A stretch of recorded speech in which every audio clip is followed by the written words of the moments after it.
प्रिय छात्रों, मैं पिछले वीडियो में पार्ट 3 में आपको ये बता रहा था कि कॉनिक सेक्शन के जो पैरामीट्रिक पॉइंट होते हैं यानी कि प्राचल बिंदु, उस पर टेंजेंट का इक्वेशन कैसे फाइंड आउट करते हैं, ये मैंने मेथड आपको बताया था। तो उसमें आपको अगर याद होगा तो circle X square plus Y square equal to A square का जो पैरामीट्रिक पॉइंट है A cos theta A sine theta, इस पर टेंजेंट यानी स्पर्शी का समीकरण निकलवाए थे तो आया था x cos theta plus y sine theta equal to a. सभी कॉनिक सेक्शन पर निकलवाए थे। इसके लिए मैंने ये बताया था कि जहाँ एक्स स्क्वायर होगा उसकी जगह पर एक्स इंटू एक्स डैश कर देंगे। एक्स डैश मतलब ए कास थीटा कर देंगे। जहाँ वाई स्क्वायर होगा वहाँ वाई इंटू वाई डैश कर देंगे। वाई डैश का काम कौन कर रहा है? ए साइन थीटा। माने इस एक्स स्क्वायर की जगह पर एक्स डैश कर देंगे और एक्स डैश जगह एक्स डैश का मान रख देंगे। इस वाई स्क्वायर की जगह पर वाई डैश कर देंगे और वाई डैश जगह इसका मान रख देंगे तो इक्वेशन आ जाएगा। केवल सर्किल के लिए नहीं कह रहा हूँ, ये parabola Y square equal to 4ax और वो इलिप्स है X square upon A square plus Y square upon B square equal to 1 उसमें, और वो hyperbola X square upon A square minus Y square upon B square equal to 1 उसमें, या सभी conic section में ये मेथड वर्क करता है। पिछले वीडियो को आप लोग देख लीजिएगा, पिछले पार्ट को देख लीजिएगा। तो मैं आपको बताना क्या चाहता हूँ इस वाले पार्ट में, इस वाले पार्ट में बताना चाहता हूँ कि जैसे मान लीजिए कि ये क्या है, ये सर्किल है, ठीक, और y equal to M x plus c कोई स्ट्रेट लाइन है। अब चूँकि वो फर्स्ट डिग्री का है, y equal to M x plus C first degree का है, तो फर्स्ट डिग्री का होने की वजह से वो स्ट्रेट लाइन तो हो ही गया ना। स्ट्रेट लाइन मतलब सरल रेखा हो ही गया। तो y equal to M x plus c जो स्ट्रेट लाइन है, अगर इस कॉनिक को टच करे, टच करने मतलब स्पर्श करे, अगर इसको टच करे तो c कौन से कंडीशन को फुलफिल करेगा, इस तरह का प्रॉब्लम मैं आपको समझाना चाहता हूँ। और भी जैसे उसमें ले लीजिए आप Y square equal to 4ax वाला पैराबोला केस है, तो Y square equal to 4ax में भी मैं आपको एग्जाम्पल समझाऊंगा कि अगर y equal to M x plus C Y square equal to 4ax को टच करे तो c का मान क्या होगा। और उसमें भी ले लीजिए इलिप्स में भी X square upon A square plus Y square upon B square equal to 1 को y equal to M x plus C touch करे तो c का मान क्या होगा। या इसी प्रकार हाइपरबोला में भी टच करे तो c की वैल्यू क्या होगी। तो इस तरह के प्रॉब्लम्स को निकालने का मैं मेथड बता दे रहा हूँ, तो आप उसे निकाल लीजिएगा। जैसे मैटर ये आएगा, पहला मैटर मैं सर्किल पर ही बना देता हूँ कि इफ़, ऐसे प्रश्न बना रहा हूँ कि if y equal to M x plus c, if y equal to M x plus c is tangent मतलब स्पर्शी, tangent to x square plus Y square equal to A square, then c equal to what. एक question बना दिया, if y equal to M x plus c is tangent to x square plus Y square equal to A square, then c equal to what. ठीक, अब हम इसको ऐसे start करेंगे, मसले को ऐसे स्टार्ट करेंगे कि इसको मैं इक्वेशन 1 मान ले रहा हूँ, इसको इक्वेशन 2 मान ले रहा हूँ। अब आप समझिए, ये अगर इसको टेंजेंट है तो कहीं किसी पॉइंट पर टच करेगी कि नहीं करेगी। टेंजेंट है यानी स्पर्शी है तो इसको किसी पॉइंट पर टच तो करेगी ना, उस पॉइंट का कोई कोऑर्डिनेट तो होगा ना। तो मान लेते हैं कि जिस बिंदु पर, जिस पॉइंट पर ये इसको टच करेगी, उस पॉइंट का कोऑर्डिनेट मैं मान लेता हूँ ए cos theta comma a sine theta है। देखिए, जो पैरामीट्रिक पॉइंट होता है उसी को आप एज ए पॉइंट के रूप में इस्तेमाल कर लिया करिए। ठीक है, पैरामीट्रिक पॉइंट, जैसे इसके ऊपर पैरामीट्रिक पॉइंट क्या होगा, ए cos theta comma a sine theta. ठीक है, वो पैरामीट्रिक जो इक्वेशन होता है उसी से पैरामीट्रिक पॉइंट आपको मिल जाएगा। तो अगर ये इसको टच करता है तो जिस पॉइंट पर टच करता है उस पॉइंट का कोई ना कोई कोऑर्डिनेट होगा। मैं मान ले रहा हूँ कि वो उस पॉइंट का कोऑर्डिनेट है ए cos theta comma a sine theta. इसमें मैं मान ले रहा हूँ, उसको मैं लिख दे रहा हूँ कि let y equal to M x plus c touches x square plus Y square equal to A square to the point a cos theta comma a sine theta. मतलब ऐसे मैंने लिखा है कि माना y equal to M x plus c इस circle को यानी वृत्त को इस पॉइंट पर टच करती है, ठीक ओके। परंतु अभी मैं बता रहा था और पिछले वीडियो में बताया था कि इस पॉइंट पर अगर टेंजेंट का इक्वेशन अगर आप जानते हो तो बताया गया है आपको कि इस पॉइंट पर टेंजेंट का इक्वेशन होगा x cos theta plus y sine theta equal to a. अभी बताया, पिछले वीडियो में बताया। इस पॉइंट पर जो टेंजेंट का इक्वेशन होता है वेरी इंपॉर्टेंट, उसको याद जरूर रखिएगा कि हम जानते हैं कि इस पॉइंट पर टेंजेंट का equation x cos theta plus y sine theta equal to a होता है। तो हम लिखेंगे but we no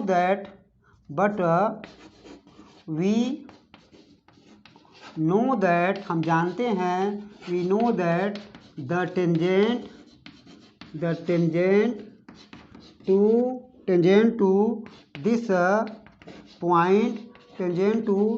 point is x cos theta plus y sine theta equal to A.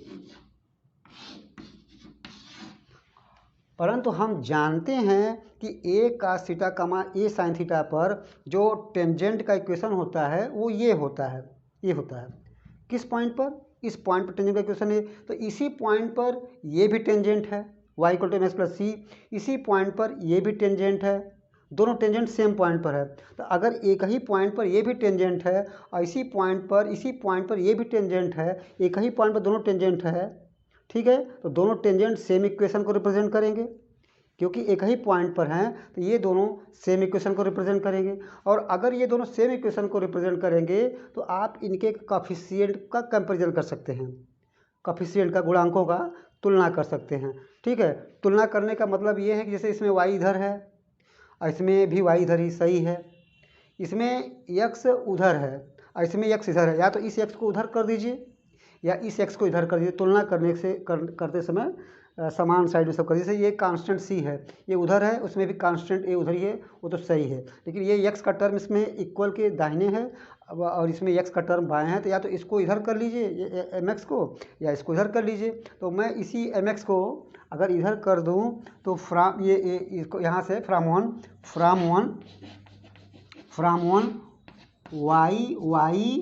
y minus mx equal to सी, यही है पहला। इस mx को मैं इधर कर दिया y माइनस mx, ठीक है। तो हमने कहा कि ये भी टेंजेंट ए कास थीटा कमा ए साइन थीटा पर है और ये भी टेंजेंट ए कास थीटा कमा ए साइन थीटा पर। एक ही पॉइंट पर ये भी टेंजेंट है, ये भी टेंजेंट है, तो दोनों सेम टेंजेंट हो गए। एक ही पॉइंट पर होने की वजह से दोनों में कोई भेद नहीं है, कोई अंतर नहीं है। चूँकि दोनों में कोई भेद नहीं है इसलिए इनके कोएफिशिएंट का यानी गुणांकों का तुलना कर सकते हैं, ठीक है। तो गुणांकों का तुलना देखिए कैसे करेंगे आप। यहाँ पर गुणांकों का तुलना ऐसे करेंगे कि भाई इसमें x गुणांक क्या है, माइनस m है, और इसमें x गुणांक क्या है, जरा देखो इसमें x गुणांक क्या है, कहाँ गया ये x गुणांक क्या है, देखो cos थीटा है, तो इसमें x कोएफिशिएंट cos थीटा है और इसमें x कोएफिशिएंट है माइनस m, तो यहाँ लिखो माइनस m। और इसमें y का कोएफिशिएंट का देखो क्या है, साइन थीटा है, तो यहाँ पर लिखो साइन थीटा। और यहाँ पर y कोएफिशिएंट क्या है, देखो 1 है, देखो कुछ है 1 है, तो यहाँ लिखो 1। और इसमें कांस्टेंट क्या है, a है, और इसमें कांस्टेंट क्या है, c है, ठीक है। x के कोएफिशिएंट का आपस में तुलना कर लिया, y के कोएफिशिएंट का आपस में तुलना कर लिया, कांस्टेंट का आपस में तुलना कर लिया। तो अगर इन दोनों को आपस में हम देखें तो cos थीटा की वैल्यू हो जाएगी, इसका इससे कंपेयर करेंगे तो a उधर जाएगा तो माइनस am/c हो जाएगा, और साइन थीटा का मान अगर निकालेंगे तो इसे उधर a/c हो जाएगा। इस तरह से इसका इससे तुलना किया, इसका इससे तुलना किया, यानी कंपेयर किया, cos और साइन का मान निकाल लिया, ठीक है। हमको निकालना है c की वैल्यू। तो हम लोग जब अगर c की वैल्यू निकालना है तो हम यहाँ पर ये कहेंगे, ऐसे कहेंगे कि चूँकि cos स्क्वायर थीटा, मैं थीटा को गायब कर रहा हूँ, एलिमिनेट कर रहा हूँ, हटा रहा हूँ, cos square theta plus sine square theta equal to 1 होता है। और यहाँ पर cos का मान रखेंगे तो जाएगा a square m square by c square, यहाँ हो जाएगा a square by c square equal to 1 हो जाएगा। और अगर इसको सरल सिंप्लीफाई करें तो A square 1 plus M square हो जाएगा, यानी सी बराबर हो जाएगा plus minus A under root 1 plus M square. ए आ गया circle X square plus Y square equal to A square के लिए सी की वैल्यू, अगर Y equal to M x plus C tangent हो तो ऐसे निकालेंगे।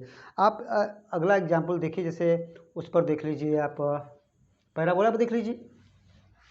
पैराबोला का समीकरण जो होता है Y square equal to 4ax होता है, Y square equal to 4ax होता है कि नहीं है।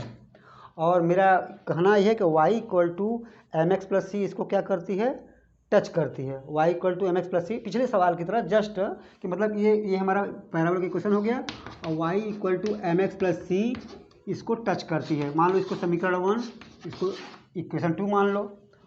फिर वही वाली बात आ गई कि अगर ये इसको टच करती है तो किसी पॉइंट पर टच कर रही होगी ना, वो पॉइंट क्या है, तो हम लोग को इसका पैरामीट्रिक इक्वेशन पता है। इसका पैरामीट्रिक इक्वेशन यानी प्राचल समीकरण, इसका पैरामीट्रिक इक्वेशन क्या होता है, x equal to A T square Y equal to 280, X equal to A T square Y equal to 280। तो जो ए टी स्क्वायर 280 अगर उसको ब्रैकेट में रख दे तो पैरामीट्रिक पॉइंट हो जाएगा।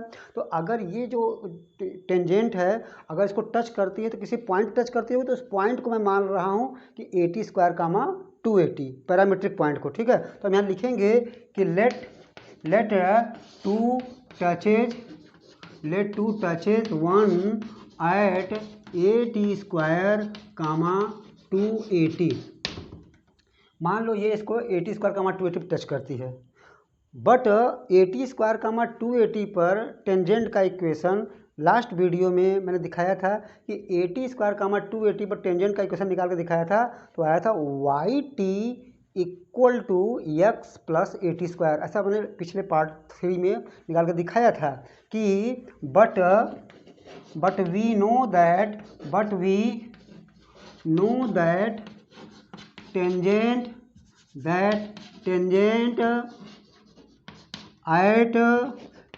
Eight A T square comma 280 is Y T equal to X plus A T square.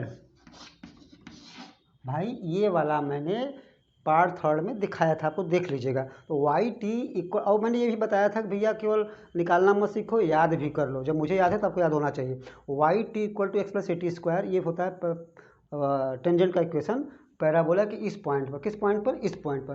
परंतु इसी पॉइंट पर ये भी टेंजेंट है, इसी पॉइंट पर ये भी टेंजेंट है। तो पिछले प्रॉब्लम की तरह काफिशिएंट का तुलना करोगे, क्योंकि दोनों एक ही पॉइंट पर होने की वजह से सेम इक्वेशन को रिप्रेजेंट करेंगे। इसमें तो सब सही है, वाई इधर है, वाई इधर है, एक्स उधर है, एक्स उधर है, कांस्टेंट भी उधर है, कांस्टेंट भी उधर है। इसमें तो कुछ हम इधर उधर नहीं करेंगे, क्योंकि वाई का पक्ष इसमें लेफ्ट है, इसमें वाई का पक्ष लेफ्ट है, एक्स उधर राइट है, एक्स उधर राइट है, कांस्टेंट उधर ही है राइट में, कांस्टेंट इसमें भी राइट है। तो डायरेक्ट तुलना कर लेते हैं। तो यहाँ पर कंपेयर अगर करेंगे, कंपेयर में तुलना करें तो कंपेयर करेंगे तो यहाँ वाई का काफिशिएंट है टी, और यहाँ वाई का काफिशिएंट है तो हो जाएगा t/1 और इक्वल टू यहाँ एक्स का काफिशिएंट है 1, यहाँ एक्स का काफिशिएंट है m, और यहाँ कांस्टेंट है ए टी स्क्वायर, और यहाँ कांस्टेंट है c।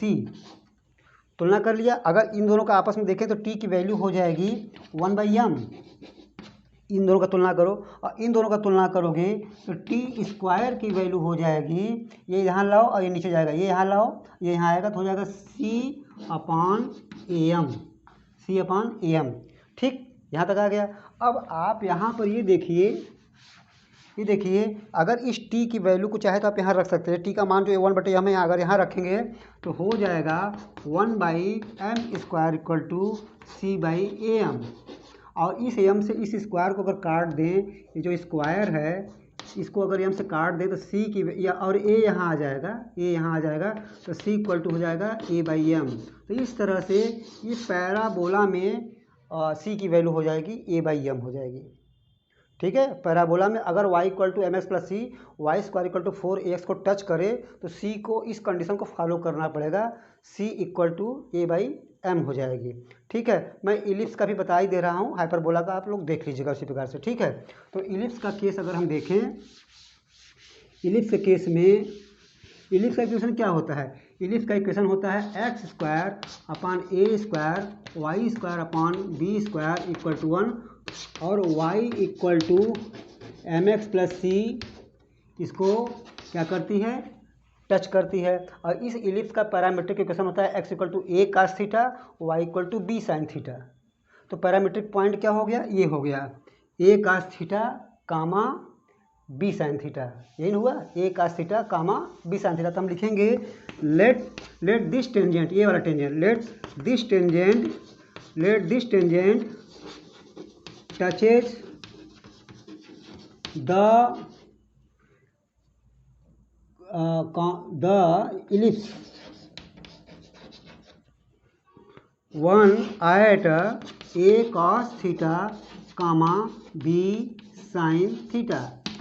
इस पॉइंट पर इसको टच करती है, परंतु इस पॉइंट पर जब मैंने निकलवाया था पिछले वीडियो में टेंजेंट का इक्वेशन, तो आया था कि but tangent at this point is क्या बताए थे, x by A cos theta plus Y by B sine theta equal to 1, x by A cos theta plus Y by B sine theta equal to 1। ये मैंने जो है last video में proof कराया था। तो ये वाला टेंजेंट हो गया इस इलिप्स के लिए इस पॉइंट पर, और इसी पॉइंट पर ये भी टेंजेंट है, तो इसी पॉइंट पर ये भी टेंजेंट है, इसी पॉइंट पर ये भी टेंजेंट है। तो कोएफिशिएंट का कंपेयर करेंगे। तो इसमें पहले mx को इधर लेते आइएगा, क्योंकि x उधर है, इसमें x इधर ही है, तो इस वाले mx को भी इधर ही उठा लाइएगा। तो जब mx इधर लाएंगे तो ये x का कोएफिशिएंट माइनस m हो जाएगा, उस साइड में m है, तो इस साइड में जब लाओगे तो क्या हो जाएगा, माइनस m हो जाएगा। ठीक है, तो अगर मैं कोएफिशिएंट का तुलना करूँगा तो इसमें x का कोएफिशिएंट क्या आ जाएगा, देखो तो हो जाएगा cos theta by A, x का कोएफिशिएंट देखो क्या है, cos थीटा बाई ए। और जब इसको इधर लाओगे तो एक्स का कोएफिशिएंट का माइनस m हो जाएगा, m नहीं, क्योंकि इसको इधर लाना है, तो जाएगा माइनस m। और यहाँ पर y का coefficient sine theta upon b है, और यहाँ पर y का कोएफिशिएंट 1, देख लो 1 है कि नहीं है, तो यहाँ 1 है, और इसमें कांस्टेंट है 1 और इसमें कांस्टेंट है c। इस तरह से मैंने यहाँ पर कंपेयर कर लिया। कंपेयर करने के बाद भाई आप यहाँ से इसका अगर इससे तुलना करेंगे इसका इससे, तो cos थीटा की वैल्यू हो जाएगी, पहले a नीचे आएगा माइनस am और फिर 1 गुणा हो जाएगा तो माइनस am बाई सी हो जाएगा। पहले a को नीचे लाओ माइनस am, अब हाँ फिर साइन थीटा की वैल्यू हो जाएगी, ये b यहाँ लाओ b बाई सी हो जाएगी। तो इस तरह से cos और साइन की वैल्यू आ गई, cos और साइन की वैल्यू आ गई। तो चूँकि cos square theta plus sine square theta equal to 1 होता है, इसमें रखेंगे तो A square M square by C square B square by C square equal to 1 हो गया, C square equal to A square M square plus B square हो गया, C बराबर plus minus under A square M square plus B square हो गया। तो कहने का मतलब है कि ये c की वैल्यू आ गई plus minus under root A square M square plus B square ellipse के लिए। और hyperbola X square upon A square minus Y square upon B square बराबर 1 पर निकालेंगे तो पॉइंट के रूप में लीजिएगा ए sec theta comma B tan theta, और वहाँ पर जब c की वैल्यू निकालेंगे तो सेम यही चीज़ आएगा, बस यहाँ माइनस हो जाएगा, क्योंकि हाइपरबोला के इक्वेशन में बी स्क्वायर का जो कोएफिशिएंट वो होता है साइन होता है निगेटिव होता है, X square upon A square minus होता है ना, माइनस वाई स्क्वायर, तो इसलिए यहाँ माइनस आ जाएगा, बाकी सब कुछ वैसे रहेगा। पॉइंट के रूप में ए sec theta comma B tan theta इस्तेमाल करिएगा और सी की वैल्यू यही आएगी, बस यहाँ पर माइनस हो जाएगा। इस तरह से आप चारों जो कॉनिक सेक्शन हैं उन चारों कॉनिक सेक्शन के लिए सी की वैल्यू हमने आपको निकालने का तरीका बता दिया। ठीक है, अगले पार्ट में फिर कुछ नई चीज़ बताएंगे आपको। Okay, thank.